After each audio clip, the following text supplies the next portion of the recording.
जिज्ञासाओं का ऐसा समाधान हो कि ये संसार छूटे और अष्टम पृथ्वी पर ये जाके बसें, ऐसी परम भावना के साथ आपके चरणों में अनंत कोटि इच्छा में। ब्राह्मणिक स्वाध्याय भी लेना।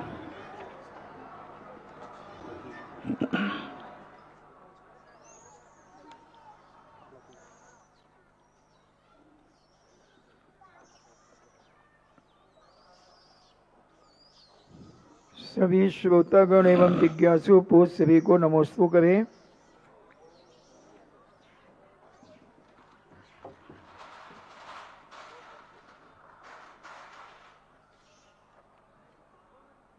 महाराज जी, हम राजीव जैन पूछते हैं, नमोस्तु महाराज जी, हम स्कूल जाते हैं तो कई बार बिना नहाए रहते हैं, तो क्या हम बिना नहाए मंदिर जा सकते हैं? जा सकते हैं, कोई बात नहीं, बच्चों के लिए कोई बात नहीं।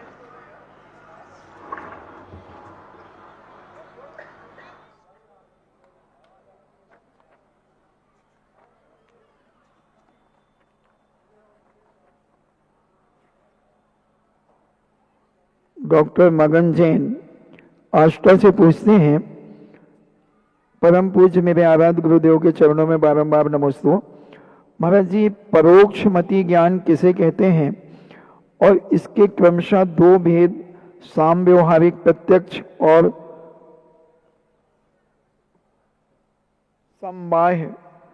संबाहिक प्रत्यक्ष, इनका क्या अर्थ है, इन्हें समझाने की कृपा करें। मति ज्ञान के परोक्ष के जो हैं, मति ज्ञान स्वयं अपने आप में परोक्ष ज्ञान है। परोक्ष ज्ञान उसे बोलते हैं जो इंद्रिय और मन की सहायता से जाना जाता है, वह परोक्ष ज्ञान कहलाता है। तो मति ज्ञान हमेशा परोक्ष ज्ञान ही होता है। अब इसके दो भेद होते हैं। इंद्रिय प्रत्यक्ष को हम साम व्यवहारिक प्रत्यक्ष बोलते हैं। साम व्यवहारिक प्रत्यक्ष का अर्थ होता है व्यवहार की दृष्टि से ये पेंसिल है, ये साम व्यवहारिक प्रत्यक्ष सबको दिख रहा है, लेकिन ये पेंसिल है, ये तो हमारे द्वारा आरोपित है। वस्तुतः ये क्या मटेरियल है, क्या है, वो इंद्रियों का विषय नहीं है। इसलिए व्यवहार चलाने के लिए इंद्रियों को प्रत्यक्ष ज्ञान के अंतर्गत ले लिया जाता है। इसलिए मति ज्ञान को साम व्यवहारिक प्रत्यक्ष के अंतर्गत ले लेते हैं। अब वो दूसरा कोई भेद नहीं है जो आप बोल रहे हो, वो साम व्यवहारिक भेद ही है और इंद्रिय प्रत्यक्ष को साम व्यवहारिक प्रत्यक्ष बोलते हैं। और एक मानस प्रत्यक्ष आता है, वो हालांकि सैद्धांतिक शब्द नहीं है, वो ध्यान का शब्द है। ध्यान के रूप में विशेष रूप से अन्य मतों में एक मानस प्रत्यक्ष की चर्चा आती है। तो उस मानस प्रत्यक्ष को यहाँ पर गौण रखना चाहिए। इंद्रियों के द्वारा जो सीधे पदार्थ को जानती हैं उसको साम व्यवहारिक प्रत्यक्ष बोलते हैं। मति ज्ञान के 336 भेद होते हैं। 336 भेद ही परोक्ष रूप माने जाते हैं। अर्पिता जैन थांदला से पूछती हैं, नमोस्तु महाराज जी, ऐसा सुना जाता है जगह जगह लोग बार बार कहते हैं कि जो होना है सो होके रहेगा, क्या विवक्षा हो सकती है? यदि आपकी ऐसी धारणा है तो किसी ने आपको गाली दी है तो गुस्सा नहीं करना चाहिए। उस समय यही सोचना चाहिए ऐसा होना था सो हुआ है। आपका गुस्सा ही बता रहा है कि जो होना था वो हुआ, ये आपने एक्सेप्ट नहीं किया। तो हम अपन स्वयं के ऊपर तो लगाते हैं। एक जिनेंद्र वर्णी करके हुए हैं, उन्होंने एक बहुत अच्छी बात कही कि जो नियतवाद है, जो होना है वह निश्चित है। यदि व्यक्ति सब कार्यों में लगा है तो शांति ही शांति। कोई मर जाए तो रोवे नहीं, ऐसा होना ही था। किसी के अपन को कुछ हो गया या किसी ने अपना दुश्मन ने, कोई बात नहीं, होना था तो हो गया। लेकिन व्यक्ति क्या है, जहां स्वार्थ होता है वहां तो कहता है कि ऐसे ही होना था। और फिर बाद में जब अपनी बात आ रही है तो बोले ऐसे कैसे होना था। वही वाली बात है कि जब लड़की की शादी आती है तो दहेज बुरा है और लड़के की आती है तो नहीं। नहीं, दहेज तो देना ही चाहिए। बिटिया को खाली हाथ विदा करना अच्छी बात है क्या? बिटिया जब बहू लाना हो तो खाली नहीं आवे, और जब बिटिया को भेजना हो तो दहेज। ऐसी कुछ नीतियां हो जाती हैं। ये नीतियां हमारे लिए कार्यकारी नहीं। क्या होना है, क्या होगा, ये सब व्यक्ति संतोष के विषय हैं। सारे कार्यों में हमें पुरुषार्थ करना चाहिए। हम तो इसको अशुभ मानते हैं।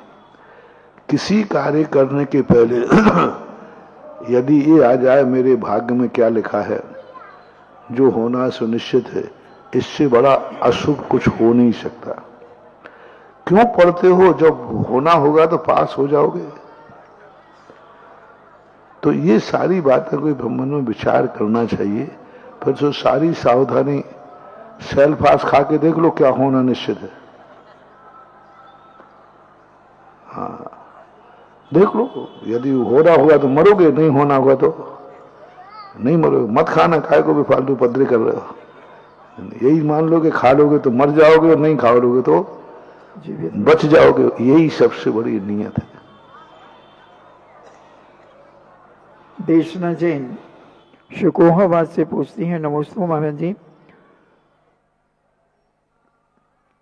अच्छा करने पर बुरा क्यों मिलता है? क्या यह कोई पूर्व जन्म के कर्मों का फल होता है या और कुछ? अच्छा करने पर बुरा होता नहीं है। बुरा अपन उसको मान लेते हैं। कहीं ना कोई बीच में परिणति आई है, क्योंकि सामने वाला एक्सेप्ट नहीं कर रहा है। तुम सोच रहे हो कि मैं अच्छा कर रहा हूं, सामने वाले को अच्छा लगे तब ना।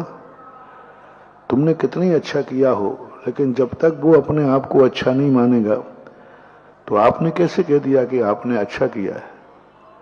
इसलिए हमारे आचार्यों ने कहा कि परोपकार करने के पहले ये सोचना कि सामने वाला आपके उपकार को मानने को तैयार है कि नहीं। वो कह रहा है कि नहीं, मैं तो यही मानूंगा कि आप मेरा उपकार कर रहे हो, तो ऐसी स्थिति में अपने आप को ये मान के करना चाहिए कि ये भली अपकार माने तो माने, लेकिन मैं तो इसका उपकार करूंगा। आज सुबह बताया ना, पेड़ कहता है कि तुम कितनी फल तोड़ो, मुझे तो फलना है तो फलते जाना है। तो ऐसा यदि तुम्हारा नेचर बन गया है कि तुम बुरा मानो चाहे कुछ भी करो, मेरा कर्तव्य तो है कि आपका अच्छा करना, तो मैं तो करूंगा। फिर कोई बात नहीं, फिर मानने दो बुरा। तुम तो अच्छा कर रहे हो ना, तुम्हारा तो अच्छा भाव है ना, तो फिर कोई डरने की जरूरत नहीं है।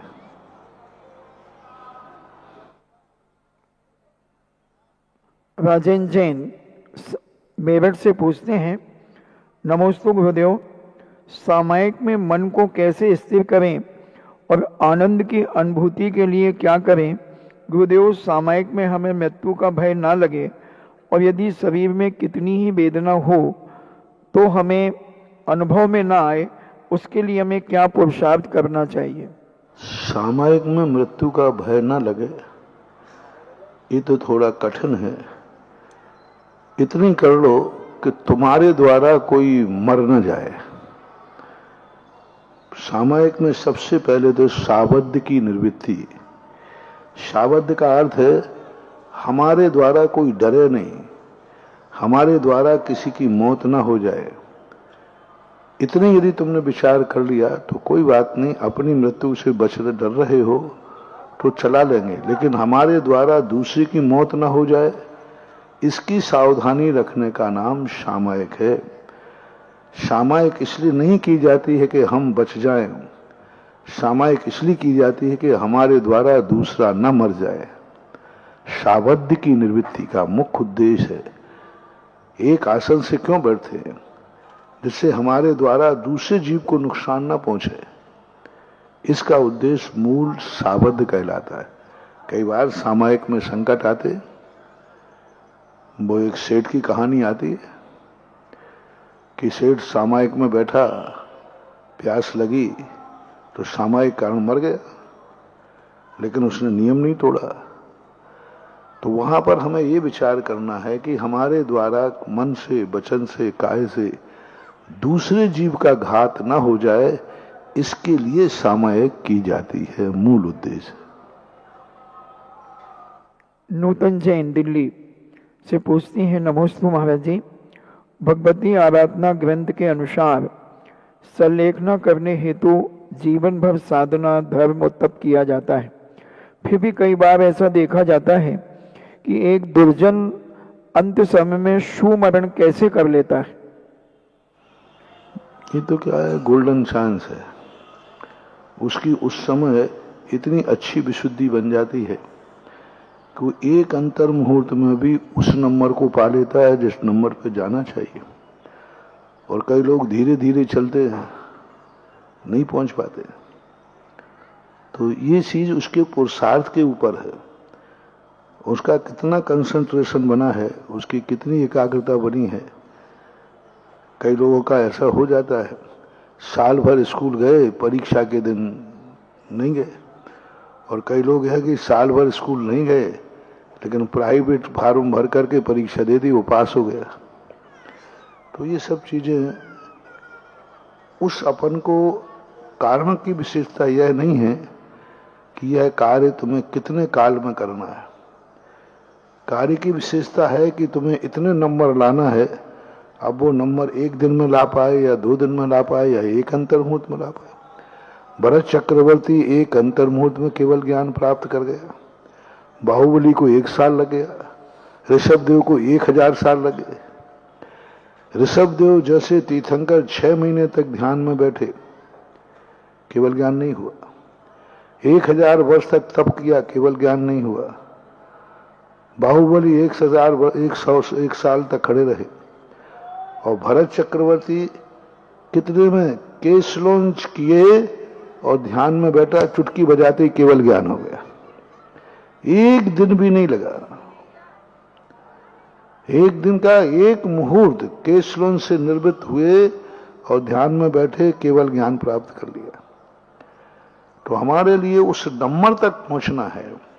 अब वो नंबर तक तुम 1 साल में ला पाओ, चाहे 2 साल में ला पाओ, चाहे 10 साल में ला पाओ, मेरिट तो जब ही बनेगी जब उतने नंबर तुम ला लोगे। ऐसा कोई एक इंटरव्यू में सीए में निकल जाते, कोई 8-8, 10-10 बार परीक्षा देते हैं तो भी नहीं निकल पाते। ऐसा मानना चाहिए। नीतेश जैन सागर से पूछते हैं, परम पूज्य मेरे आराध्य गुरुवर के चरणों में बारंबार नमोस्तु। महाराज जी, हम लोग स्वाध्याय करते हैं, शास्त्र पढ़ते हैं, मगर कई बार शास्त्र छूट जाता है, पूरा नहीं हो पाता, तो उसमें क्या हमें दोष लगता है? बराबर दोष लगता है। उसको पूरा करना चाहिए। नहीं करना है तो उसका कुछ ना कुछ प्रायश्चित अपने आप स्वयं कर लेना चाहिए। नमिता जैन कोटा से पूछती हैं, नमोस्तु महाराज जी, चक्रवर्ती विवाह हम नहीं कर पा रहे हैं, मगर मंदिर जी में हम फेरे किए जा सकते हैं या नहीं? और संपूर्ण विधि जैन आगम के अनुसार इस पुस्तक से करें। नहीं कर सकते। चक्रवर्ती विवाह ही मंदिर में किया जा सकता है, अन्य नहीं। यदि रात्रि भोजन कर रहे हैं, महिला संगीत कर रहे हैं और आप विधान सामवादी, आप कुछ ना कुछ उपवास या एकासन नहीं कर रहे हैं, तो आप मंदिर में फेरी लगाने लायक नहीं हैं। नहीं करना चाहिए। मंदिरों की अराजकता बिगड़, यही तो डर मंदिर वालों को है कि महाराज इधर तो फेरे मंदिर में फेर लेंगे, उधर रात में होटल में करेंगे, उधर महिला संगीत के नाच कराएंगे, वहां रिसेप्शन में आलू प्याज बनेगा, उधर जाकर के असंयम में दूल्हा भी रात में खा रहा है, गुटखा खा रहा है, तंबाकू खा रहा है, पान चबा रहा है। तो मंदिर में करने से तुम्हारा और अमंगल होगा। इसलिए मंदिर में नहीं करना ही आपको ठीक है। मंदिर में करने से आपका अमंगल हो जाएगा। मंदिर की तो विधि है, ये कोई मुसाफिर खाने नहीं है कि जैसे चाय जब चाय चले आओ। ये मंदिर है, मंदिर में आने की विधि होती है, संकल्प होता है, और मंदिर में आकर के फिर उसी विधि विधान से करो, धोती दुपट्टा पहन करके। नहीं चलेगी तुम्हारी शेरवानी। आपको जब वरमाला डलेगी धोती दुपट्टा में ही डलेगी। उस समय आप नियम से एक पुजारी, एक इंद्र के भेष में होगे। एक तुम्हारे पास जो कुछ व्यवस्था होंगी, जैसे एक विधान में इंद्र इंद्राणी बनते हैं, ऐसा ही तुम्हें बनना पड़ेगा। और कायदा तो ये है, दोनों पक्षों के लोग, वर वधू पक्ष वाले, दोनों आमने सामने जितने बाराती आए वे सब धोती दुपट्टा पहन करके बैठे हैं पूजा में। ये तुम लोग जो बारात में आ रहे हो, ये खाने पीने की बारातें नहीं है।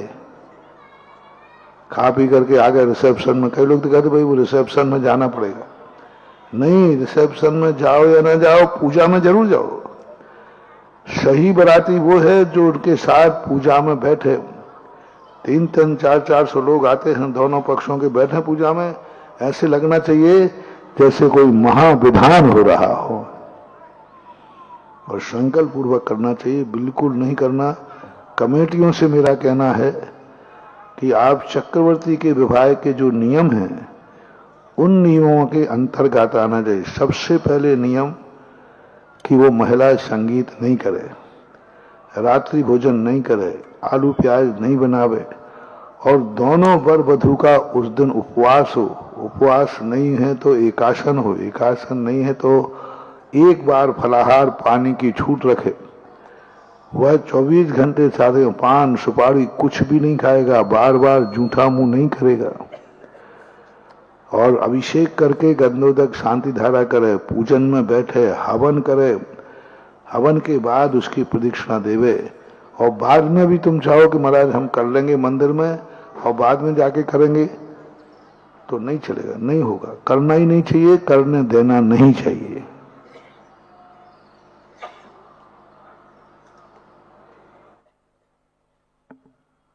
आदिनाथ चैनल, जिनवाणी चैनल, पुण्योदय और सुधा कलश के समक्ष बैठे हुए जिज्ञासुओं की ओर से, और वर्तमान में श्री शांतिनाथ दिगंबर जैन चमत्कारोदय अतिशय क्षेत्र बोहरीबंद के इस विशाल परिसर के सभा मंडप में बैठे हुए जिज्ञासुओं की ओर से गुरुदेव के चरणों में अनंत कोटि नमोस्तु नमोस्तु नमोस्तु। क्षुल्लक त्रय के चरणों में इच्छामी इच्छामी इच्छामी। गुरुदेव, आज बड़े सौभाग्य की बात है। कहा, आगम में कहा भी है कि भवि भागन बस जोगे वशाय।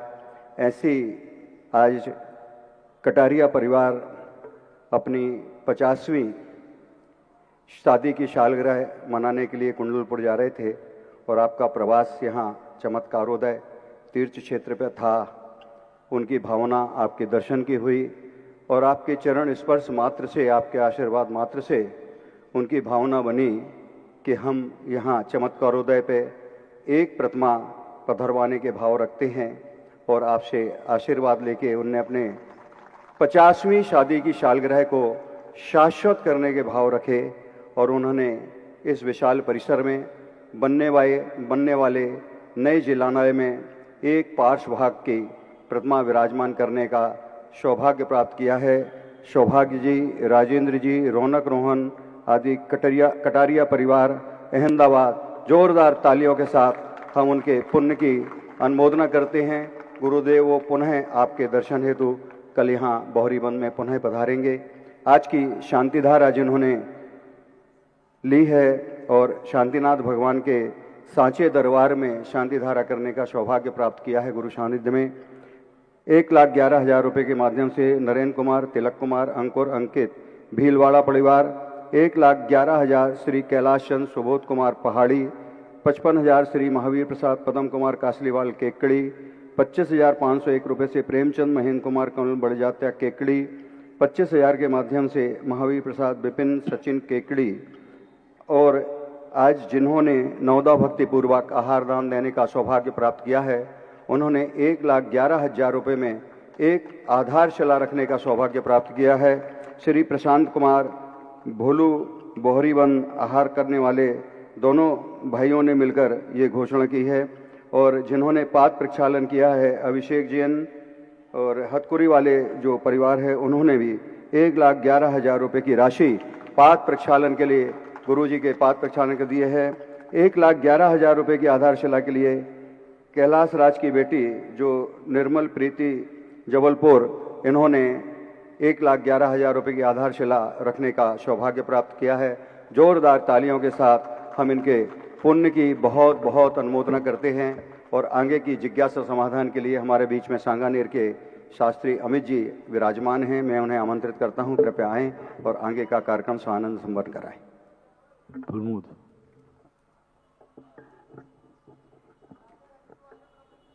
पूज्य गुरुदेव जहां पर विराजित होते हैं, वहां एक बात तो भारतवर्ष का हर एक व्यक्ति जानता है कि जिस तीर्थ पर वो विराजित हो जाएं, वो तीर्थ अब निरंतर प्रगतिशील है।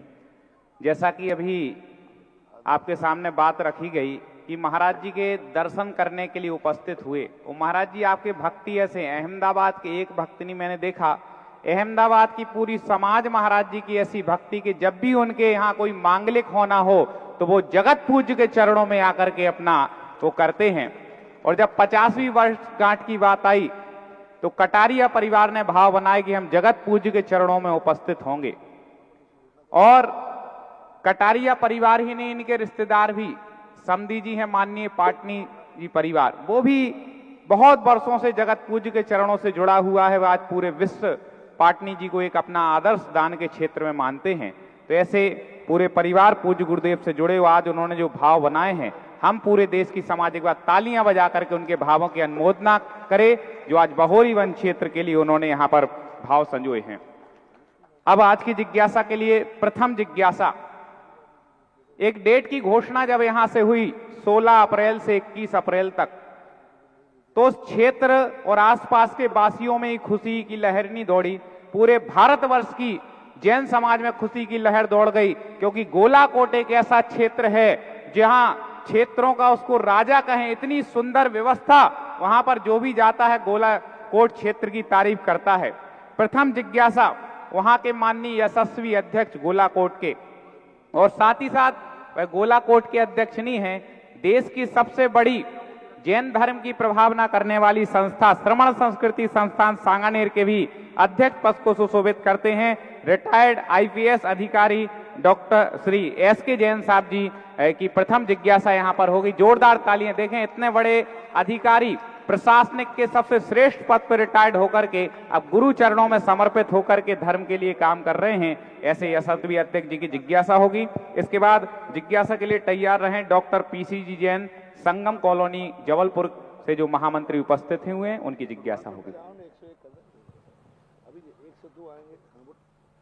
मेरे पूज्य आराध्य गुरुदेव के चरणों में मेरा त्रिवार नमोस्तु नमोस्तु नमोस्तु।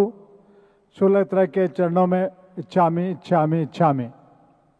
महाराज जी, आपके तीर्थोदय गोलाकोट की तरफ विहार होने से पूरे जैन समाज में बहुत हर्ष की, आनंद की लहर दौड़ गई है। और सारा जैन समाज, 84 जैन समाज के अलावा समस्त जैन समाज आपके आने की प्रतीक्षा में बहुत उत्साहित है और आंख बिछाए बैठा हुआ है। और हम सब की ये प्रार्थना है कि जल्दी से जल्दी आपका आगमन तीर्थोदय गोलाकोट पे हो। महाराज जी, मेरी जिज्ञासा है कि हम सब लोग मिथ्यात्व की बात करते हैं, तो मिथ्यात्व हम करते भी रहते हैं, हमें पता भी नहीं रहता मिथ्यात्व प्रवृत्तियों के क्या कारण है, कैसे बंद होता है मिथ्यात्व प्रवृत्ति का। जरा हमारा मार्गदर्शन करें, कैसे हम इससे बच सकते हैं। नमोस्तु गुरुदेव। सबसे ज्यादा मिथ्यात्व को जीतने का मूल कारण है कषाय भाव। जो आपसी में राग द्वेष भाव हो जाते हैं, उसमें व्यक्ति इतना संक्लेश कर लेता है कि मिटने मिटाने पे तैयार हो जाता है, मरने मारने पे तैयार हो जाता है। ये जो कषाय का उद्रेक आता है, यही सबसे बड़ा मिथ्यात्व है। इसको जीतना चाहिए। प्रतिकूल वातावरण तो सब मिलते हैं, दुश्मन तो दुनिया में रहते हैं, लेकिन हमें उत्तेजित नहीं होना है और हमें उसका समाधान निकालना चाहिए। व्यक्ति को डॉक्टर के समान होना चाहिए। जैसे डॉक्टर है, कितना भी उद्विग्न मरीज आवे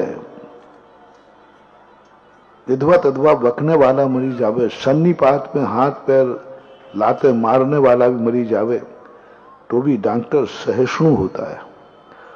वो उसके अभद्र व्यवहार से कोई विकल्प नहीं करता, अभद्र व्यवहार वो माइंड नहीं करता, लेकिन वह उस अभद्र व्यवहार को कैसे रोका जाए उस पर कंट्रोल होना चाहिए। और फिर सामने जो मिथ्यात्व है कि सच्चे देव शायद गुरु के अलावा हम किसी लोभवश भयासा स्नेह लोभाशय कुदेवा गम लिंगनाम, भय लोभ और मोह के कारण हम कुदेवों को, कुशास्त्रों को, कुगुरुओं को मानते हैं, तो उसके कारण से हमारा मिथ्यात्व होता है। इसलिए हमारे लिए हमारा जो गाइड है, शास्त्र है, वो एक सच्चा हो और हमारी कसायों में समन्ता हो, प्रसम भाव हो, यही मिथ्यात्व को जीतने का उपाय है। नमोस्तु गुरुदेव, नमोस्तु गुरुदेव। जिज्ञासा करें डॉक्टर पीसीजी जैन, संगम कॉलोनी महामंत्री और ट्रस्ट कमेटी के जो उपस्थित हैं उनके साथ खड़े हो जाएं। इसके बाद तैयार रहें महिला मंडल बाकल। परम पूज्य गुरुदेव के चरणों में संगम कॉलोनी की ओर से त्रिवार नमोस्तु नमोस्तु नमोस्तु। क्षुल्लक तरह के चरणों में नमोस्तु, इच्छामि इच्छामि इच्छामि। गुरुदेव, हमारा प्रश्न थोड़ा कर्मों से संबंधित है कि कर्मों की जो 10 अवस्थाएं होती हैं उसमें प्रथम अवस्था बंध की होती है। तो हम अभी तक ये समझते थे कि आत्मा से जो कर्मों का संयोग होता है वो दूध पानी के अनुसार एकाकार हो जाते हैं, पर एक जगह मैंने पढ़ा कि ये द्वैत को छोड़ करके एकत्व को प्राप्त करना ही बंध का नाम है। थोड़ा सा इसको समझाने की कृपा करें गुरुदेव। एक में ही होना ही है। एकत्व शब्द के जो है ये परिभाषा कोई हिंदीकार ने बना दी होगी। दूध और पानी मिलकर के एक मेघ हुए हैं, एक नहीं हुए। अभी भी दूध में पानी मिलने के बाद पानी पानी है, दूध दूध है। यदि हंस के सामने रख दिया जाए तो वह मिले हुए दूध को पी लेगा, पानी छोड़ देगा। इसका अर्थ है कि ना दूध पानी हुआ था ना पानी दूध हुआ था, लेकिन दोनों को मिल गए। ऐसे ही कर्म और आत्मा दूध और पानी के समान मिले हुए रहते हैं, हमें अलग नहीं दिखते हैं, लेकिन वो अलग हैं।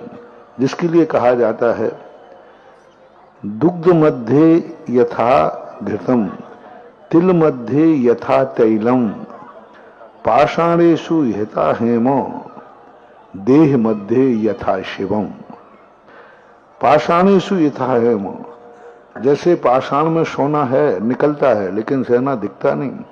दुग्ध मध्य यथा घृतम, दूध के अंदर घी है, लेकिन किसी को देखता नहीं। अपन दूध में कितनी हाथ डालो, कितनी एक एक बूंद को कर दो तो भी घी दिखने वाला नहीं है, लेकिन दूध में से ही घी निकलता है। दुग्ध मध्य, तिल मध्य यथा तैलम, तिल के टुकड़े टुकड़े कर दो, तेल नहीं निकलेगा, लेकिन तेल तिल में से ही निकलता है।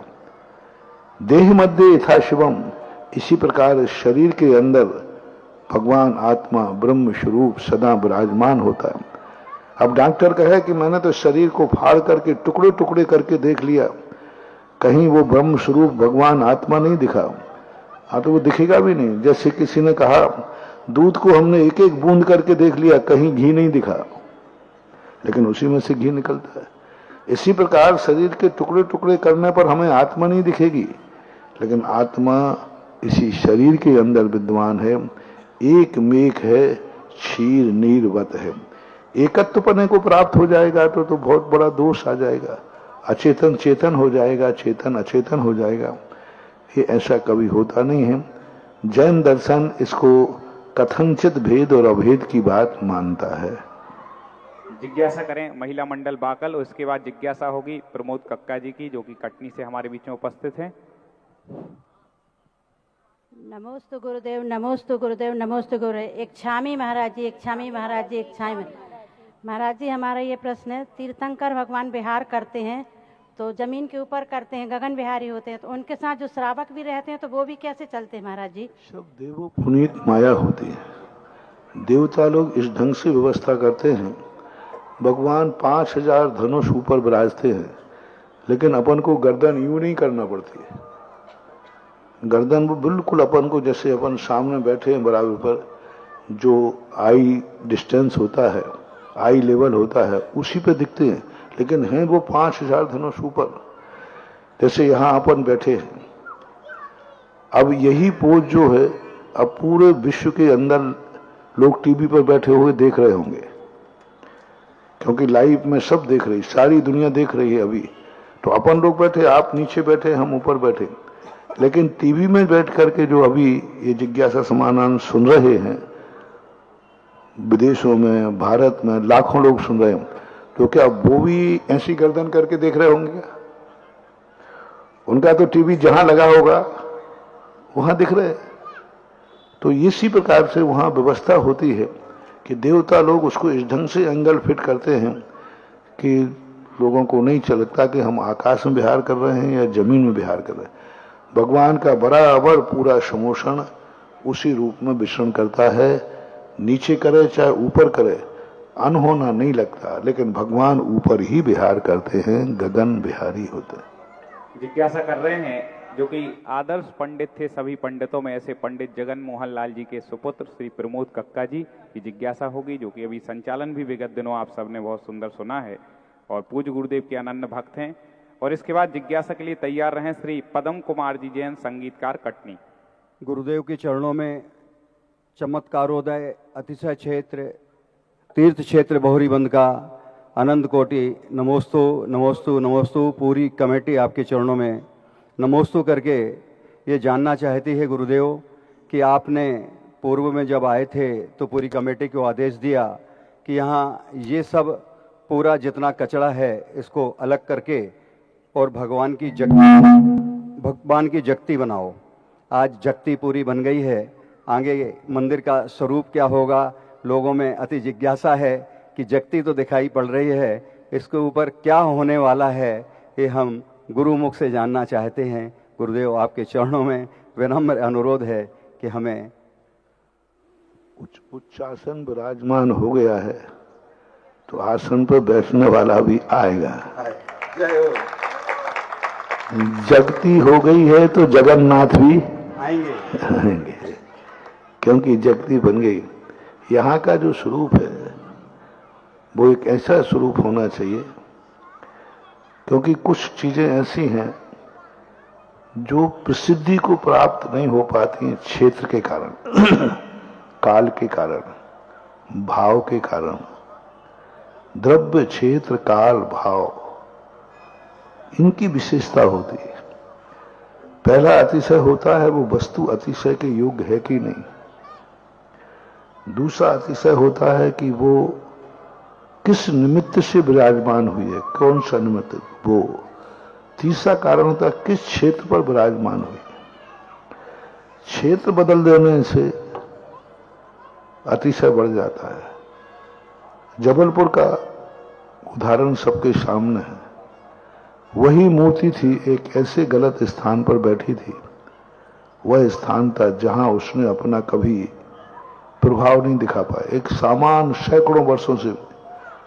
और धीरे धीरे लोग वहां पर एक संकट में आ गए, क्या होगा। मैंने वहां कुछ नहीं किया, उन भगवान को स्थान से थोड़े से हटा करके एक उचित स्थान पर लग दिया। आज वो शास्त्रदय तीर्थ बन गया।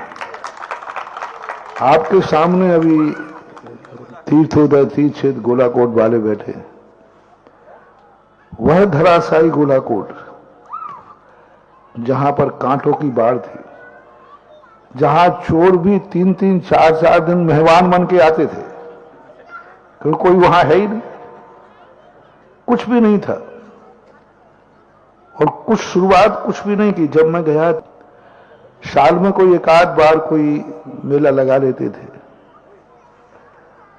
आज मात्र इतना सा किया कि मूर्ति जहां बैठी थी उसी मूर्ति को बाहर निकाल करके, वही मूर्ति है, मैंने कुछ अभी वहां कुछ नया कुछ नहीं हुआ, वही मूर्ति जहां पहले बैठी सैकड़ों वर्षों से बैठी थी, लेकिन वो क्षेत्र धराशायी होता गया। बहुत बड़ा किला था, बहुत बड़ा राजा का महल था, 60 परकोटे थे, लेकिन धीरे धीरे ये हो गए कि सब बर्बाद हुए और मंदिर भी बर्बाद हुआ, सब कुछ मिटा दिया।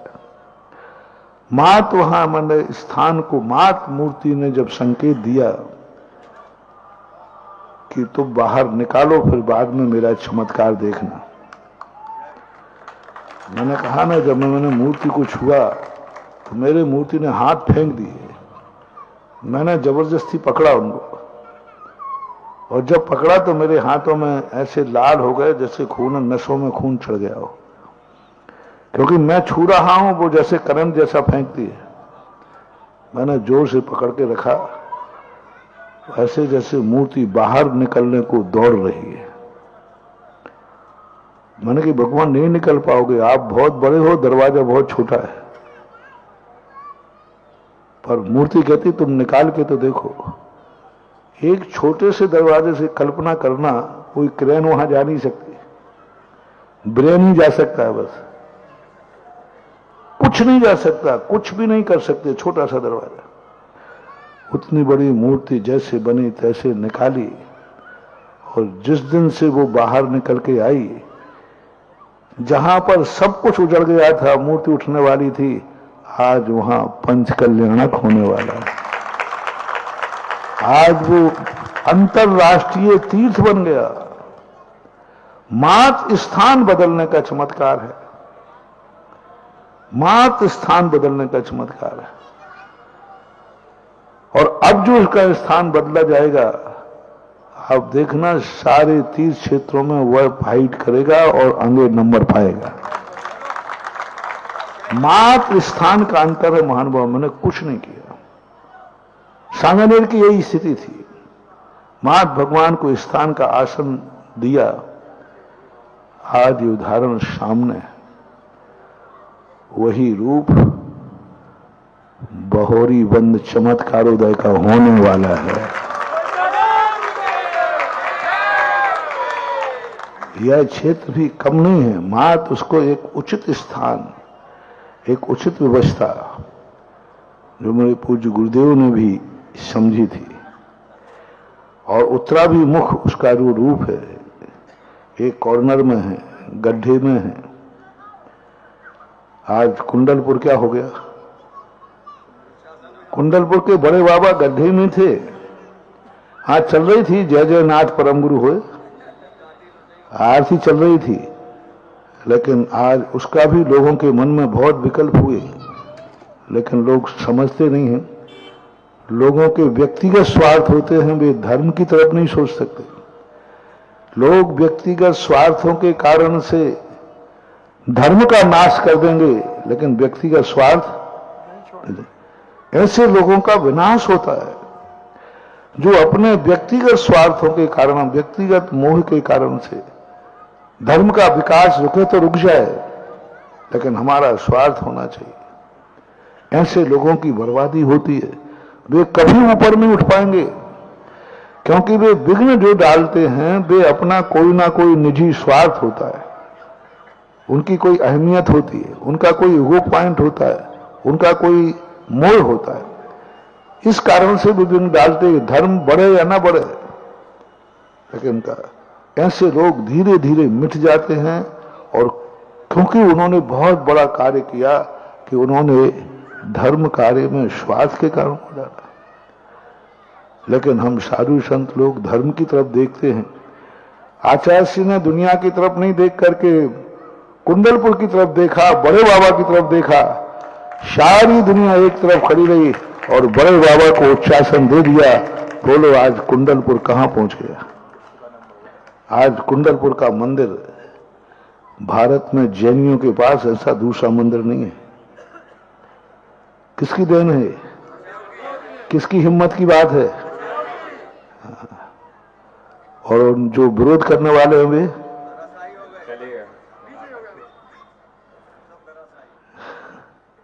क्या होता है? कैसी कसाई होती है, कैसा मोह होता है। महानुभाव में बहुत करुणा दया करके कह रहा हूं, हमारा कितना भी स्वार्थ हो, यदि धर्म का विकास हो तो स्वार्थ तो छोड़ो, स्वयं का भी बलिदान करना पड़े तो कर देना चाहिए। धर्म से बड़ा कोई चीज नहीं होती है। और बहोरी बंद का जो स्थिति देखी, इसलिए मैं कहता हूं देखो, लोग कहते अभी डॉक्टर के पास गए तो उसने बाईपास सर्जरी बता दी, तो हम जांच कराएंगे और उसने कह दिया कि इतने ब्लॉक हैं, तो इसलिए हम जांच कराते ही नहीं है। अब देखना, दो वो डॉक्टर के पास इसलिए नहीं जाते, हम डॉक्टर के पास जाएंगे, अभी ग्लूकोज निकल आएगा तो एंजियोब्लास्ट करेगा, बाईपास सर्जरी करेगा, इसलिए अपन डॉक्टर के पास। अब दोनों में क्या अच्छा है? मरो, और क्या जल्दी मरो, कोई ऐसा तो है नहीं। तो इसलिए मैं कहता हूं मेरे पास आया ही मत करो। हाँ, मैं तो सबसे कहता हूं, देखो मेरे पास आओगे, बाकायदा जांच होगी, और जांच में यदि पाए गए तो छल्ले भी डरेंगे और बाईपास भी होगी। हाँ, छल्ले भी डर सकते, बाईपास भी होगी। हाँ, यदि नहीं है तो नहीं होगा, लेकिन जांच में आ गया तो। अब लोग कहते जांच में आएगा तो कुछ आएगा तो सही, आएगा तो अच्छा है, ट्रीटमेंट हो जाएगा, कुछ और दिन रह जाओगे। इसलिए मैं तो सारी दुनिया से कहता हूं कि भाई मेरे पास मत आओ, मेरे से मत कार्य कराओ, मुझे क्षेत्रों पर मत बुलाओ, और जितना मैं मना करता हूं उतना ही ज्यादा बुलाते लोग। मैं खूब कहता हूं भाई मुझे मत बुलाओ, खर्चा पानी लगेगा। अब देखो कटनी वालों ने कर लिया उपद्रव, हमें बुला लिया, लो सीधे 50 करोड़ से निपटे। महाराज जी, जो डॉक्टर अच्छे से जानता है, जो जांचा परखा डॉक्टर है, लोग उसी के पास तो हाथ दिखाने जाते हैं। अब देखो हमें पंचकर्म में बुलाया, कोई छोटे मोटे महाराज से पंचकर्म करा लेते शांति से, 10-50 लाख में 1-8 करोड़ में निपट जाता है। अब लोग बुलाया तो ये हुआ, और 24 का और नया हो गया। तुम सोच रहे हो तो इतना बना के निपट जाएंगे। इसलिए सुनो रे भारत के लोगों, मुझे मत बुलाया करो, मेरे सामने मत मंदिर लाया करो, मत नक्शे लाया करो, क्योंकि मेरे से छोटे मोटे कार्य होने वाले नहीं हैं। और मेरा तो नियम है, जिस क्षेत्र पर काम शुरू हो, जब तक सूरज चांद रहे उस क्षेत्र पर काम होते रहना चाहिए, एक के बाद एक, विराम नहीं, असीम। मैं नेचर में ही नहीं हूं कि कभी धर्म का विराम हो, ना दानी के दान को विराम हो, ना मंदिरों का विराम हो, ना तीर्थों का विराम हो। धर्म जो भी है वो सब कैसा होना चाहिए? असीम होना चाहिए। इतनी जिनकी हिम्मत हो गए तो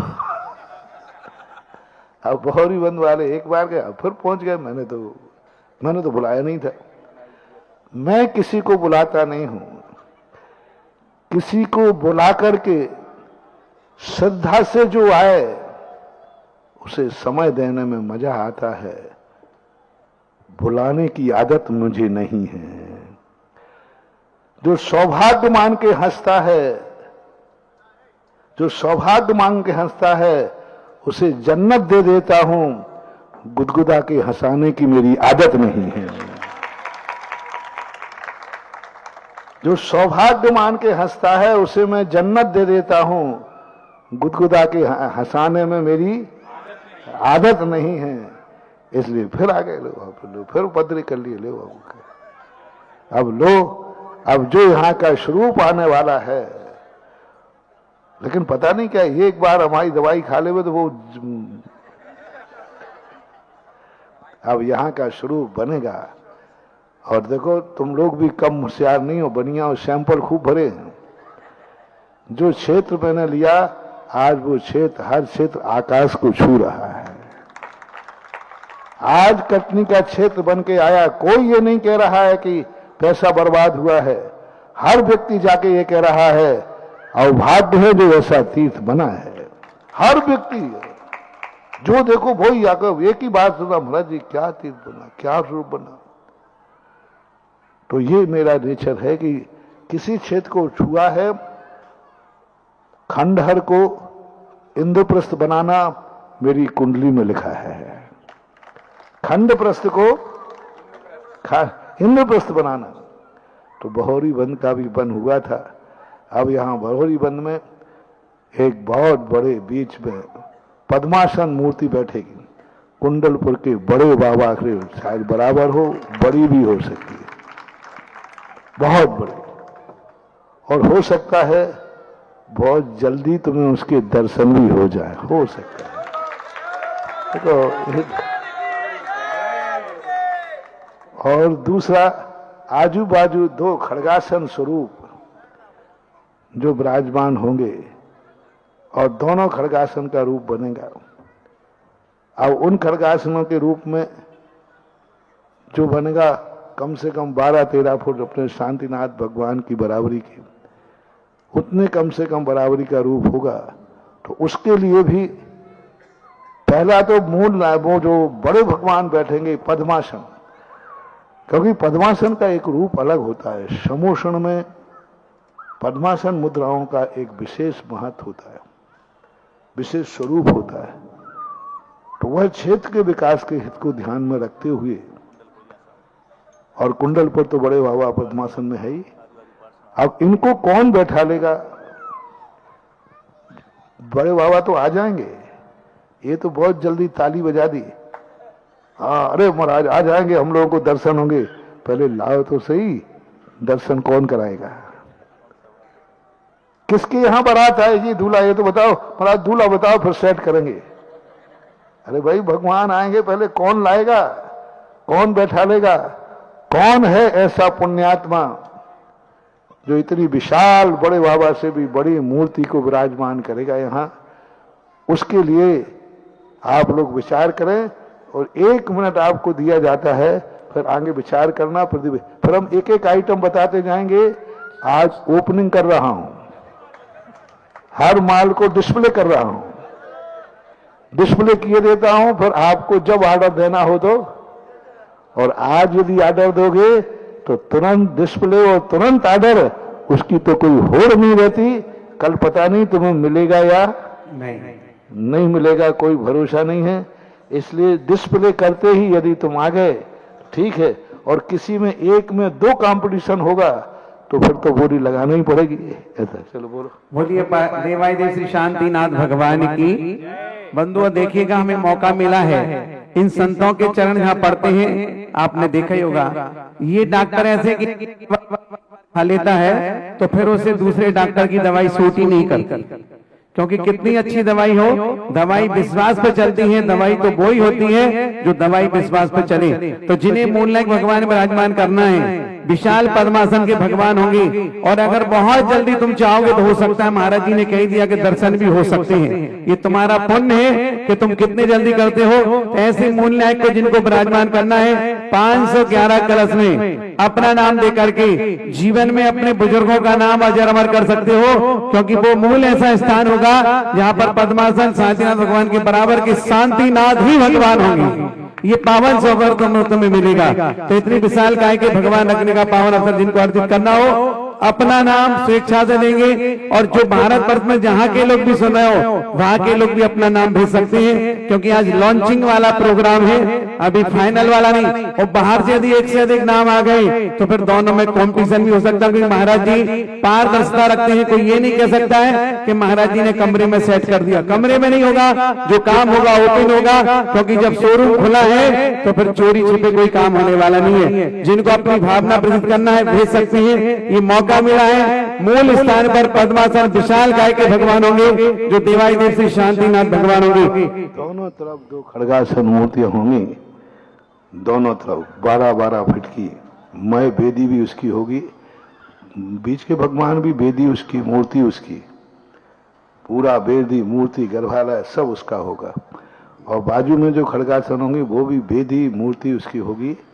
और उसके लिए आप बोले तो इसके लिए जिनका भी सौभाग्य हो, 111 और 151 2 ऑप्शन हमारे पास है। उसमें बेदी आदि आपका सिंहासन भी आपका होगा, बेदी आपकी होगी, सब कुछ आपका होगा, और उस पर श्री जी भी आपके द्वारा स्थापित होंगे। तो जिन्हें भी करना हो, 111 और 151 2 ऑप्शन है। आप अपनी भावनाओं को विजिट करेंगे। हो सकता है जीवन में आपको ऐसे विशाल काय के खड्गासन भगवान विराजमान करने का मौका मिले, ऐसे जीवन में अनमोल क्षण मिले। तो कभी पीछे मुड़ के नहीं देखना, क्योंकि संत जब बैठे होते हैं तो आपको कभी इधर उधर देखने की जरूरत नहीं, बस संतों की तरफ निहारो तो आपका जीवन का कल्याण होगा, और तुम दिन दूना रात चौगुना वृद्धि को प्राप्त होगी।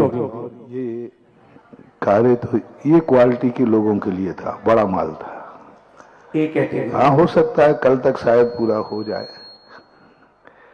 अब जो छोटे लोग हैं, मध्यम क्वालिटी के लोग हैं, उनको भी मेरा कहना है, जो बहोरी वन से संबंध रखते हैं, या जो प्रातः काल का हमने प्रवचन दिया था कि जो दीपक के समान प्रकाश नहीं जिंदगी में सूर्य के समान अपनी जिंदगी को चाहते हैं, तो वे अपने तीर्थ क्षेत्रों पर अपना समर्पण करें, तीर्थ क्षेत्रों पर कुछ बनाने का भाव करें।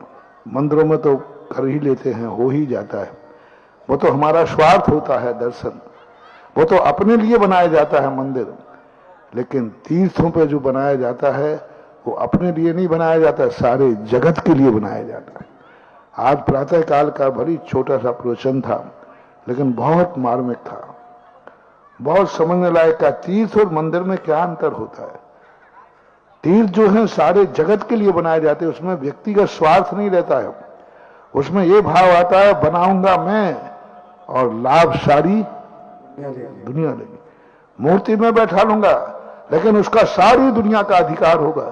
तीर्थ में बनाऊंगा, मंदिर में बनाऊंगा, लेकिन सारी दुनिया उसका लाभ लेगी, सारी दुनिया के भगवान कहलाएंगे। मैं बैठा लूंगा और दुनिया के भगवान कहलाएंगे। यही भगवान का स्वरूप होता है। भले एक पालने में पलता है बालक तीर्थंकर, लेकिन वो जगत का पालनहारा होता है। तो तीर्थों के ऊपर अपने जीवन में यदि समर्था आए तो किसी ना किसी तीर्थ पर कुछ कार्य करना जरूर, क्योंकि तीर्थ इतना व्यापक होता है, सारे जगत के लिए बनाया जाता है। आप अपने दान से ऐसे तीर्थ पर स्थान बनाएं जिससे सारा जगत लाभ ले। इस एरिया में इससे संबंधित और भी जिनकी श्रद्धालु है, वो यहां पर उसी जो बड़ा मंदिर बनने वाला है, जैसे कुंडलपुर का बड़ा मंदिर बना ना, ऐसा मंदिर बनने वाला है, तो वहां पर भी जो सुबह कहा था दिन में परामर्श के बाद, यहां भी 24 की स्थापना होगी। 24 जिनालय है, पृथक नहीं बनके उसी मंदिर के अंदर 24 जिनालय मय वेदी और शिखर के होंगे। जो अभी मंदिर का नक्शा आया है, उस नक्शे के अंदर उस 24 को स्थान दिया गया है। अब 24 कैसी बनेगी? एक व्यक्ति होगा तो बनाएगा, नहीं तो उसमें छूट है। उसमें 3 मूर्तियां होंगी, त्रिकाल 24। 3 मूर्तियां होंगी तो एक एक भी कर सकते हो। 3 मूर्तियां हैं तो जो छोटे लोग हैं वो एक एक करके भी ले सकते हो, और जो समर्थ हैं, और कोई चिंता नहीं करना, 5 साल तो अभी लग ही जाएंगे, कितना ही करो, कितनी जल्दी करना। और मुझे मालूम है कटनी और जबलपुर और बहोरी बंद की गति क्या है, कितनी गति है। कछुआ के में तो थोड़ी तेजी होती है, कछुआ से भी मद्दी है। तो आपको 5-6 साल तो लग ही जाएंगे, कितने जल्दी करोगे। तो आपको ये राशि 5-6 साल में धीरे धीरे करके देना है। जैसे मंदिर बनता जाए आप देते जाना, मंदिर रुक जाए तुम रुक जाना, मंदिर रुक जाए तो देने वाले भी रुक जाए, और नहीं चलता जाए तो देने वाले भी देते जाएंगे। तो ऐसा करके उसका भी देखिएगा महाराष्ट्र की बहुत अच्छी कल्पना। डुप्लेक्स जो मंदिर बनता है उसमें ऊपर की मंजिल में जाकर के वहां पर वेदी होगी, जो अलग अलग वेदी होंगी, 3 वेदी होंगी एक साथ, जिसमें भूत भविष्य वर्तमान त्रिकाल 24 भगवान विराजमान होंगी। अब आप देखिएगा ऐसे त्रिकाल 24 बहुत सुंदर प्रतिमाएं आएंगी। प्रतिमा के सामने बैठोगे तो हटने का मन नहीं होगा है, क्योंकि एक एक प्रतिमा महाराज जी के पास द्वारा चेक होती है, इसके बाद ही प्रतिष्ठा के लिए प्रतिष्ठित होती है। शायद कोई छोटी मोटी नहीं होगी। बीच के मूर्ति जो वर्तमान 24 के होंगे वे कम से कम 41-51 इंची होंगे, अपनी पद्मासन से भी बड़े। साइड के होंगे जो भूत भविष्य के होंगे वो थोड़े से छोटे होंगे, जैसे अपनी उंगलियां होती ना, ऐसा होगा सेट करके उसके। उस नक्शे के मुताबिक जितनी बड़ी, क्योंकि महाराज जी छोटा काम करते नहीं, नक्शे में जितनी बड़ी से बड़ी सेट होगी, ये तो संभावित आपको बताई दी। महाराज जी कहते हैं छोटी प्रतिमा विराजमान करना तो छोटे मोटे महाराज को पकड़ लो, मेरे पास काम करना है तो बड़ी प्रतिमा की बात करो तो मैं आगे विचार करता हूँ। तो ऐसी प्रतिमा देखो, उसमें वेदी भी आपकी है, शिखर भी आपकी है और भगवान भी आपके हैं और प्रशस्ति में नाम भी आपका है। यदि तीनों प्रतिमा एक साथ विराजमान करने की भावना बांधते हैं तो 51 कलश के माध्यम से सब कुछ आपके नाम से होगा। और यदि आप ये चाहते हैं कि मैं अपने रिश्तेदार को जोड़ लूं, एक साले को जोड़ लूं, दूसरे साले को जोड़ लूं, तो उसमें भी एक बहुत सुंदर ऑप्शन है कि बीच के भगवान को हम 21 कलश में कर देंगे, साइड के दोनों प्रतिमाओं को 15-15 कलश में कर देंगे, तो आप मिलकर के, ताकि रिश्तेदार भी परमानेंट बने रहेंगे और रिश्तेदारी में कभी झगड़ा नहीं होगा। ये ऑप्शन है। अगर होलसेल में लेना चाहो तो भी वही अमाउंट है, रिटेल में करना चाहो तो भी वही अमाउंट है, क्योंकि ये कपड़े की दुकान नहीं है, ये भगवान की व्यवस्था है। तो जिन्हें भी करना है उसमें वेदी भी आपकी है, शिखर भी आपकी, सब कुछ आपका है। 3 परिवार मिलकर के भी एक मंदिर बना सकते हैं। बिल्कुल।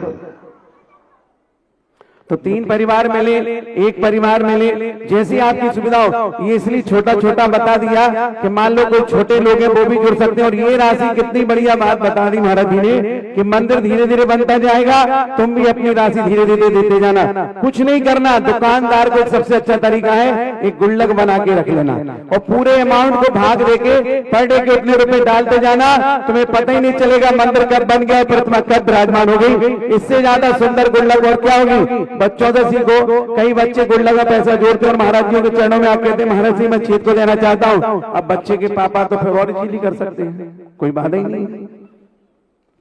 तो ये सारे ऑप्शन आपको दे दिए। अब पहला ऑप्शन है आपको बहुमूल्य नायक का 511 का, दूसरा 111 151 का खड़गासन का है और तीसरा ऑप्शन त्रिकाल 24 में, जिनमें प्रतिमा में भूत भविष्य वर्तमान के होंगे। ये आपको अपने ऊपर डिपेंड है। सारा माल महाराज ने लॉन्च कर दिया।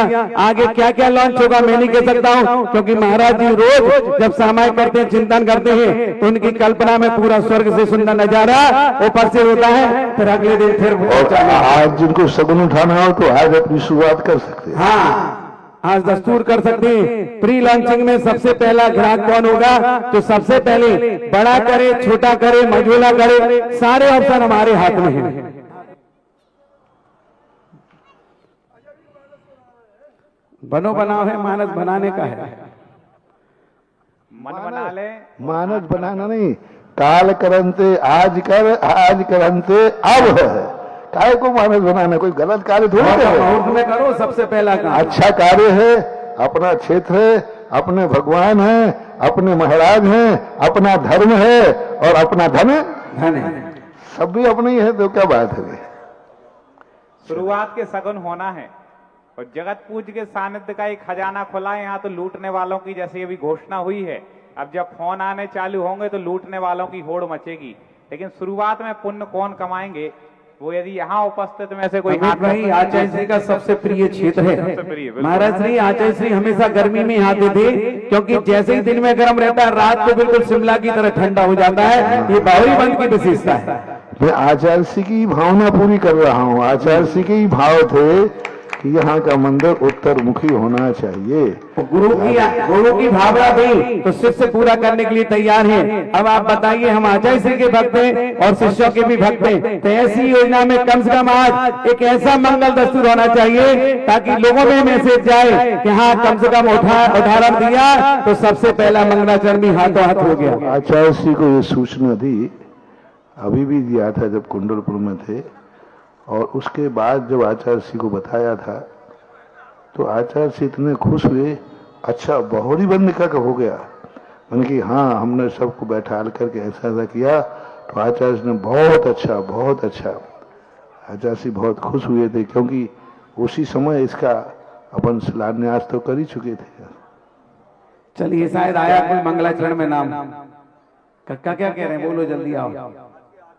अच्छा हाँ। तो जिनकी भी भावना हो, महिलाएं भी कर सकती हैं, पुरुष भी कर सकते हैं, बच्चे भी कर सकते हैं, पिता भी कर सकते हैं, दादा दादी कर सकते हैं। ये मौका है प्री लॉन्चिंग में आप अपना उदाहरण प्रस्तुत करें, क्योंकि ये भी ये मान के चलना लाइव टेलीकास्ट में चला गया है और महाराज जी के मुख से निकला है, तो कल तक हो सकता है ये सारा काम हो जाए। अब आपको अपना पुण्य बढ़ाना है, अपना नाम लिखाना है और जीवन में ऐसे अनमोल क्षण को नहीं गंवाना है। हाँ, भाव आ रहे हैं, बना लो, बोल दो, अभी घोषणा हो जाएगी। सन्मति जी के ही भाव हैं। पूज्य निर्यापक श्रवण श्री प्रसाद सागर जी महाराज के भाई हैं। और हमें याद है कि महाराज जी जब पिछली बार आपका यहाँ शोर पदार्पण था तो बहुत कमेटी ने निवेदन किया था, और पूज्य प्रसाद सागर जी महाराज जी ने भी आपके चरणों में निवेदन भेजा था कि आप जरूर बहोरी बन जाइए और इस क्षेत्र का विकास कीजिए। और आप या के चरण यहाँ पर पड़े और ये क्षेत्र विकास की ओर है। हाँ, और इसी के साथ इस बार भी पुनः जब कमेटी कटनी में महाराज श्री विराजमान थे तो बहोरी बंद कमेटी बार बार गई और निवेदन किया, और वास्तव में शांतिनाथ भगवान के चमत्कार इस पूरे क्षेत्र के लोगों ने देखे हैं। और आज आपके शांतिनाथ भगवान का इतना भव्य पाषाण का जिनालय बनने जा रहा है, तो पूरे क्षेत्र के लोग आगे बढ़ करके आए और आज इस जिनालय में अपना सहयोग अमूल्य प्रदान करें। गुरुदेव के चरण यहाँ जब तक विराजे थे अपने भावना बनाइएगा और अपनी घोषणाएं आप यहाँ से करा सकते हैं। हमारे प्रमोद जी यहाँ पर उपस्थित हैं, इनके पास जिनको भी नाम देने हो, अभी जो मूर्तियों की घोषणा हुई वो आप नाम जरूर पहुंचाएं, और कल के लाइव जिज्ञासा समाधान में उन परिवार के नामों की घोषणा होगी और जगत पूज्य का आशीर्वाद उन परिवारों को प्राप्त होगा। लाइव खत्म हो गया। आज की आरती के पुण्यार्जक हैं जिन्होंने नवदा भक्ति पूर्वक आहार दान देने का सौभाग्य प्राप्त किया है, और अभिषेक भैया के परिवार से भी केकड़ी से हमारे बीच में सभी साधर्मी बंधु, कमलेश भैया जी के परिवार से वो भी आ जाएं आरती के लिए। श्री प्रशांत कुमार जी भोलो भैया सपरिवार बोहरीबंद, श्री अभिषेक कुमार जी हथकुरी सपरिवार बोहरीबंद, केकड़ी से श्री महावीर प्रसाद जी पदम कुमार जी काशलीवाल साहब, श्री प्रेमचंद जी महेंद्र कुमार कमल बड़जात्या जी केकड़ी साहब, महावीर प्रसाद विपिन कुमार सचिन कुमार जी जन केकड़ी साहब। जबेरा से पूरी समाज आई है, 2 बस लेकर के आज जबेरा की समाज आई है जगत पूज के चरणों में निवेदन करने की जबेरा में भी महाराज जी का सानिध्य मिले, इस भावना से पूरी समाज आज यहाँ पर उपस्थित है। जावेरा ना वावेरा, जावेरा। चलो चलिए आज की आरती के लिए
आज उतारूं आरतियां।